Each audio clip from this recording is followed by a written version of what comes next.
Deep within the crater of the Yucatan Peninsula, carved out by an ancient asteroid strike that wiped out the dinosaurs or helped wipe out the dinosaurs, a technology would be discovered by completely just accident. The reason as to why the facility would at first be created was unknown in concert with the original intentions, but the idea has been floated that large amounts of iridium were detected and a dig commenced in order to look for it. However, once the dig was started, it became apparent that something else was going on within the crater. As the company known as Santonian would begin mining along with a couple of other companies in order to excavate the earth and rock out of the way until they eventually came across something that would change their entire purpose for being down there. Discovering what appears to be portal technology and refining it themselves, labs were hastily built with many areas still serving as expansion zones for later excavations. Over the course of what would be known as the complex's lifespan, it would grow considerably in size, with some areas having access to the surface with a central line down, with other smaller lines in other areas. The deeper the descent, the more secure and contained the complex became, equating to how delicate likely the experiments became as well. It would seem at some point, something would go completely wrong concerning these portal tests, which may have led off to where we are now. As the experiments continued and humans became more familiar with this technology, we do what we always do. Take risks with potential of splitting open the skulls of people like a piñata. You know, it's kind of a human classic. So in today's episode, we're going to do two things. First, we're going to get into the actual infection process as well as where it comes from. Because in my last video, there seemed to be some confusion about it, so I'll clarify in this video. But also get into the female infected within the complex, seeing as they have altered pathophysiological symptoms associated with exposure to the disease. To continue on with the process of discovery, people were sent into this portal to another planet entirely. However, it appears that they themselves became stuck, which gives us clues as to what's currently happening within this facility. When you yourself, along with your group of prisoners, step through the same portal and into the desert landscape under an alien star, you come across what appears to be a forward operating base or science outpost. In the back corner, just prior to entering the main area of this outpost, you come across three bodies. One in particular is of great interest to explaining the infection process back on Earth. Taking a look at his head, you can see he has begun to split open, but upon the process commencing, he would meet his end, likely due to exposure and subsequent desiccation. You may also notice he is missing his breathing apparatus. This to me explains perfectly what is happening within the GTFO universe. But to accompany this thinking, I also want you to look at the native fauna of this alien world. Upon triggering a security point on the planet, you will find that these creatures come to meet you. Getting a good look at these things, they are flying quite easily despite appearing not to use the air so much as a way to maintain this flight. Being covered in tentacles and moving through the air, it appears rather interesting, but a video over them is kind of reserved for later on. So for now, let's press on through the clues as to the disease itself, which will relate back to the female shooter infection process. Taking a look at the three out in the open who were exposed to the native atmosphere, is clear something is wrong with the air on this world itself. While the fauna of this planet do not appear to be affected like humans are, it's also just entirely possible that at some point they were influenced by the effects of whatever appears to be in the air. Which is, if you saw my last video, there are some great suggestions in the comments as to what it could be, and this ranged from slime mold to some sort of bacteria to what I believe it is personally, which is a fungus. Any way to really slice it, the result is the same. Something is drifting through the air of the native planet that enters the lungs, which results in the infected. I believe there is more evidence for a fungi being the organism we are dealing with, or this planet's version of a fungus. But you need to remember, what's here would likely never track 100% on another world. There's likely only similarities. I mean, even in biology, taxonomy is the science of naming, describing, and classifying animals, and it definitely has flaws. For instance, the difference between marsupials and mammals. Back in the day, those things got mixed up consistently due to similarities. Some would even say that taxonomy is a dying science. Anyhow, moving on. What I believe happened at some point, considering the science outpost had actually been built on this alien world, someone came back that didn't properly decontaminate, or they intentionally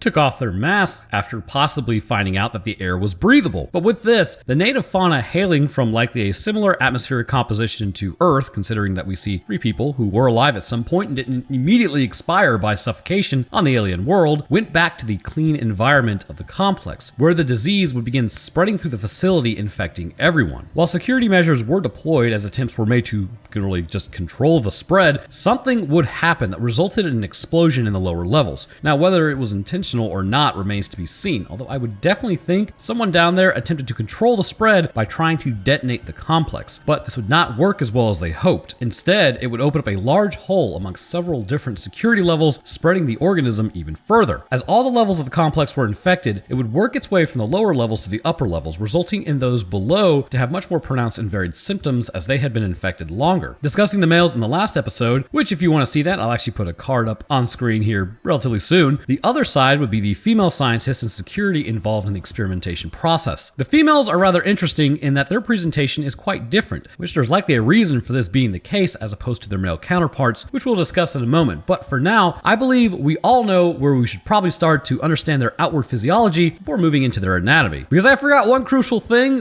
which we will discuss about the males here in a moment, which is likely how the females operate to some capacity as well. Anyhow, starting with the feet, we see something is actually quite different from the males. Whereas the males had smooth skin on their feet and appeared almost like the skin had grown over the toes and made them completely joined, the females possess what would most likely be buboes seen during the bubonic plague, which may actually be a legitimate immunological reason for this, which we'll get there shortly. But these buboes continue up the shin and to the calf area, but stop just below the knee, decreasing in number the closer to the knee you go. Moving up to the thigh region, there are no buboes to speak of, but under the skin, it has become rather pale and almost translucent. Within the skin, you can see large veins and arteries that are not naturally occurring underneath this area, suggesting that the infection process puts an immense amount of strain on the meat suit of a person, requiring more oxygen than normal. Moving up to the groin area is where we see, good lord. Starting with the upper thigh to the lower abdomen, and all within this area exists what appears to be a massive infection. However, it may be a little less infective than you might imagine. Buboes surround the area, suggesting a high and destructive immunological response, as the skin is also bruised and destroyed to a degree, resulting in massive inflammation as well. This continues to the back end, but nobody wants to look at that. Moving up to the abdomen, we see the new formation of veins and arteries in this area to supply the groin area with more blood than would be normal. Again, this seems to be a hot point for the infection process, but the main differences, apart from the head, can be seen here between the males and females. Whereas the males have their abdomen absolutely dominated by infectious growth or what appears to be fungus, with their intestines absolutely inflamed, the females lack this. Moving up to the chest, we see around the top of the sternum to about the xiphoid process at the bottom exists another area of broken skin. But we see that something else is beginning to form. Black pods have begun growing from the chest region, which lends support to the hypothesis that this is an airborne illness contracted as it grows within the lungs first and then cracks the sternum. But we can also see, if you move around to the upper back where the scapulas sit, black pods will also be here and run up to the trapezius. Moving around to the arms, we see the humerus area is about normal, with bicep and tricep in their normal formations with no real changes to the skin apart from the paleness. But moving down to the forearms, we once again see the buboes as they begin building back up. The hands have been lost to a large degree and instead have taken on a claw-like appearance. Now, this could be due to a couple things, but seeing as the male hands are likely lost from them just being chewed off, the females do not appear to suffer this exact fate, as there's really no giant split skull for them to chew their hands off with. Instead, these changes appear to be inspired by the infection itself, fusing the middle finger to likely the index and the ring finger likely to the pinky finger, and also the thumb would just be fused to the side of the hand entirely. And this could be due to the skin cells rapidly dividing and fusing as the fingers were pressed together for a long enough time, which we'll get to the internal anatomy to explain how this may be possible momentarily as well. I know, we got a lot of these things coming up. Moving up to the head, we see where the real moneymaker is. The head is entirely covered with large black rounded pods, larger versions of the one located on the sternum and also on the back. These start at the mandible and run all the way to the back of the head. The skull has enlarged to a degree, suggesting that within the skull itself, the root of these pods dwell. What's interesting is the face is still somewhat intact underneath the pods, frozen in what looks like kind of a painful yell. These pods appear to be able to be fired, and once fired are able to do somewhat of a homing ability by turning slightly, which gives them limited mobility when slicing through the air. Upon hitting a person, they can cause a fair amount of damage, and should enough get involved in a hunt, they can quickly bring down a healthy person through blood loss. Okay, so externally, these women kind of got screwed, but it's not like the males fared much better either. However, I believe within all of them exists something that I spaced out talking with the males. When a male begins an attack, a large tube actually exits out of his body. This tube is able to fire outwards and is tipped with what appears to be a spike. The spike can obviously stab and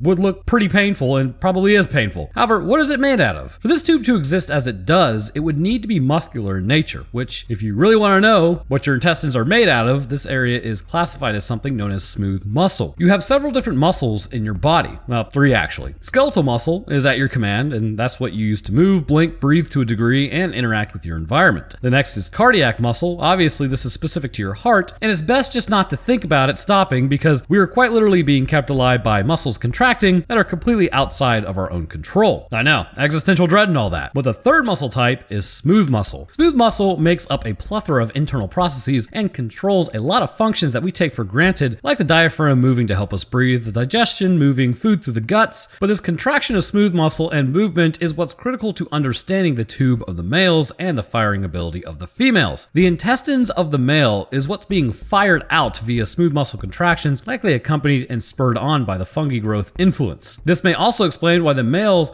have distended abdomens, where you can literally see their intestines as they have grown due to their fusion with the fungus, which has produced something almost likened to the mycelium combined with smooth muscle. Which will make even more sense that this may be possible when we get to the hunter episode, but back to the female shooter for now. So we know that the mycelium tends to combine with muscle now, but this appears to be greatly lacking in the females. Instead, it appears their skeletal muscle, specifically within their skull, has been altered along with something being just below the skin or skull. I believe these black pods are literally using the skeletal muscle of the head region to fire outwards and hit targets from a distance. Now, the question is, why do the males differ so much from the females? And I believe this is actually a two-part answer based on what we know about human sexual dimorphism and internal immunological functions. So let's start with the sexual dimorphism. Now, I don't care what anyone says. Being a biologist myself, I can tell you that sexual dimorphism does exist. Now, there are animals out there who far outclass our own version, and by comparison, we actually have less differences between males and females, but it is still noticeably there. And thanks for coming to my TED Talk. This sexual dimorphism is also what leads to the differences that we see in the striker versus the shooter. The first point in the differences is available muscle mass. Males will typically sport 30% more muscle mass than their female counterparts, as well as larger bone mass to boot. Because of this, getting up close and personal is typically more so what males do naturally. Because of these larger guts, higher muscle content, larger lungs, and again, differing brain chemistry and hormones, this would mean that the fungi works with what's there. It changes your body to a large degree, but it doesn't just make everyone into the same creature. Instead, strengths are identified and utilized, whereas weaknesses would be accounted for and noted, I guess you could say. For males, the strengths would be everything mentioned above, and as such, their body is altered accordingly to their abilities and available biomass. The females, it's really the same thing, having less muscle mass and really just less mass in general. Using mycelium to increase the intestinal proboscis size may not be feasible, and instead, black pods would be created to be fired out utilizing skeletal muscle. But both of these outcomes are still based on another issue, which I also said I would talk about. So let's get into that explanation for these differences. Women's immune systems are actually stronger than men's. Seeing as they carry children for roughly 9 months, it would be massively important for their meat suits to stay vertical during this process, as the fate of the human race literally depends on it. While not as powerful in fighting off macro threats like maybe a saber-toothed tiger or a short-faced bear, they instead leave that to the males and have had their bodies inwardly turned towards the micro threats. Now, this is just personifying the actual process, but the point is their immune systems are more equipped to deal with infections than their male counterparts. So to lay it out plainly, they have better innate and adaptive immune systems than males do, which makes them better equipped at fighting off infections. This is due to the genetic structural differences between the two sexes. This genetic structure is known as microRNAs. The microRNA is located on the female X chromosome. The prime role of microRNAs, or miRNAs, is the immune function, which includes an innate and adaptive immune response, development and differentiation of the immune cells to pathogens, and prevention of developing autoimmunity. Thus, these microRNAs give women an immunity advantage over men. According to the latest studies, a correlation between microRNAs and immune response opens a vast opportunity to understand the strong immune responses in females in association with the X chromosome. A hormonal difference also plays a role in the immune response. Females have better innate and adaptive immune responses to disease-causing pathogens than males. Females also produce better protective antibodies, allowing for vaccination against like flu, yellow fever, dengue, and viral infections. Now the question is, why am I telling you this? Well, because of the innate and ongoing struggle within the body, this is a huge factor playing into the differences of presentation of symptoms between the two. Think of it this way. When the fungus infects a human, within males, there is likely a response to the infection, but the process continues quickly. So quickly, in fact, it's able to split the head open by pressure alone and then attack the intestines, intertwining the mycelium, increasing smooth muscle growth to almost cancerous levels, and in other areas inspiring cancerous growth, such as the teeth of the face. In females, the process is not as easy. This may be why the cancerous growths are not as prevalent either, as because if you didn't know, cancer rates are higher in males than females because of the lesser immunological response to precancerous cells. This idea can be applied to this infection process. As the woman is infected, the fungus would continue on the same pathway as in males. It would, however, be met with a stronger immunological response straight out of the gate concerning macrophages. And macrophages, just so you know, are white blood cells. These macrophages would inevitably be overwhelmed, as with most strong infections, but the adaptive may have more time in females to get a response out the door than in males. Because because of the initial interaction. Here, the adaptive would take over, and with females having more T cells than men, the war internally would be a lot more brutal. Now, the fungus will still succeed, but it's possible it may not be able to get as strong of a foothold in the same areas as men. You can see the result of this interaction in places like the groin, for instance, where a strong immune response is typically located within humans. I mean, that's because you literally have access to your genetic lineage in that area, so your body would like to protect it. Although if you didn't know, things like the testicles are actually immune privileged, and it's really hard for your body to fight in that area. But anyways, during the bubonic plague era, this area would frequently have large buboes or swollen lymph nodes that would form due to Yersinia pestis dividing and growing in these areas. I believe the fungus is having the same thing happen as the body moved the invaders to concentrate and fight the disease, but it grew wildly out of control. In areas like the chest, for instance, we see potentially where the immune system failed, but not by its own issues, but because of natural biology. Adipose tissue is known to be an immune privileged site. Essentially, it's difficult for the immune system to patrol this area, and as such, infection can run rampant. While being on the sternum, it's possible it has its roots not only in the lungs, but in the surrounding adipose tissue. And adipose is fat. Now, the only way of thinking was that the brain was immune privileged, and this is actually relatively new because of how delicate the brain actually is, but the reality is it's just highly regulated. And I believe that's the downfall of all humans. Whereas the body can have an infection dealt with in sort of a generalized way, the brain must be directed carefully. Sort of like how taking one medication for HIV isn't as effective as taking a cocktail of medications to keep it under control. The same thing can be applied here. Because it's heavily regulated as to not damage the brain, the fungus would not be under such a stringent attack from the female immune system. Because of this, it is likely able to grow at a greater capacity in this area than in the rest of the body. Seeing as this is a major area of growth for the fungus, it would then begin altering and changing the structure before finding that it was still under a greater attack, even in the brain, than in, say, the male immune system. Which again, personification, I know, but it's the best way to explain it. Once contending with this, it would instead elect to grow these firing mechanisms and keep distance from uninfected, specializing in the role of range. This could also be due to the fact that it's not as heavily infested in the body, and musculature of said meat suit isn't as pronounced, meaning the fungus would shy away from close quarters with the host and take a ranged approach, much like it would with the natural fauna of the alien planet, and what we have seen so far. It's possible that on that planet, the fungus may be symbiotic to a degree and actually work with animals' natural physiology due to the evolutionary pathways of that world. But on Earth, our bodies do not react in the same capacity, and as a result, the fungus continues doing what it does to our body's detriment. But as we go along, I am sure we will learn more about this infection and the pathway that it takes.